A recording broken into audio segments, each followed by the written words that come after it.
Dan Mule in Lamu County, actually the new Lamu port. And here's more for us. Dan, what more do you have to tell us?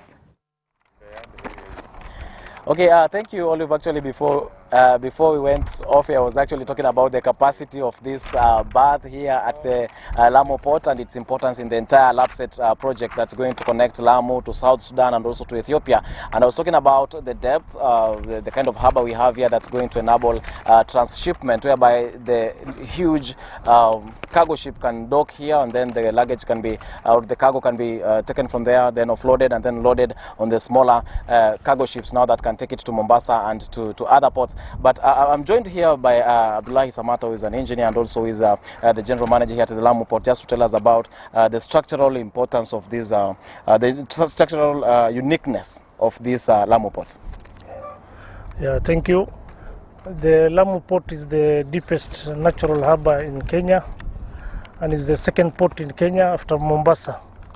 We have the depth of the channel is minus 17.5 and the berths are also minus 17.5. We have 3 berths. Each berth is 400 meters, totaling 1,200 meters. And the length of the berths here are the biggest, longest in Kenya. Compared to Mombasa, the biggest, longest berth is 300 meters. This one is 400 meters. Mombasa is minus 15 meter and this is minus 17.5 meter, which will allow vessels up to 12,000 TEUs. That is a very big capacity. We have the terminal consists of the quay.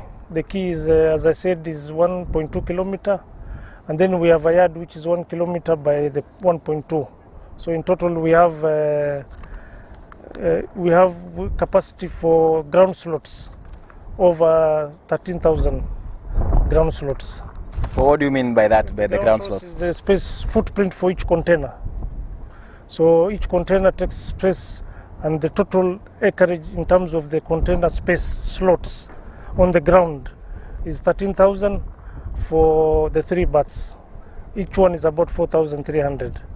Now the 4,300 you multiply by 4 or 3 depending on how high you stack and depending on the dwell time that will give you capacity for the yard. But we are able to handle as much as Mombasa Container Terminal at the moment. With the 3 berths, we're able to handle what is being handled in Mombasa in full year. Okay, and behind there I can see a vessel that looks like a ship, and I'm told it's a dredger. Maybe you can tell us about what is happening there. Yeah. As this direction, we have the entrance channel to the port. It is 500 meters wide, and you can see currently there's a dredger dredging and making it to minus 17.5 meter. The dredger, normally when it dredges the material, it mixes with the seawater and pumps to reclaim the land. The whole of this port, the 588,000 acreage, is already reclaimed from the sea using that dredger. The dredger normally will mix the material that dredges with water and pumps directly to reclaim the land. We have dredged 14 million cubic meter and we have reclaimed the same amount. So there's a balance in terms of the reclamation and the dredging.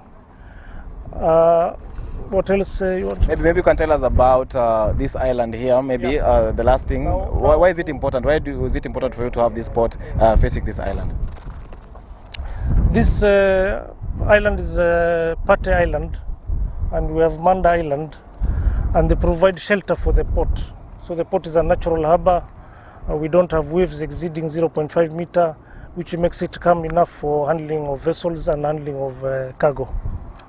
Okay, thank you. That's Abdullahi Samata, who is the general manager at the Lamu port, telling us about the structural importance, the structural uniqueness of this first berth at the Lamu port. And we expect to have 23 berths once this will be completed, and that completion is expected by year 2030. So apart from that, residents here expect to get employment opportunities once this is completed and once the president launches it officially next month. So we expect to get a number of employment opportunities, and then also we expect it to open up the place also to help the economy of this region as well as the region, the economy of the entire country, because we know Ethiopia and South Sudan have been depending on the harbors that we have in Sudan and also in Djibouti. They've been expecting to get goods from ports from those countries, but now because of the proximity, then Lamu is better placed at this entire Lapset corridor, and it's going to benefit the residents as well as the economy of the country. So we'll be getting more about that later on, but for now I take you back to studio to Olive for the rest of the bulletin.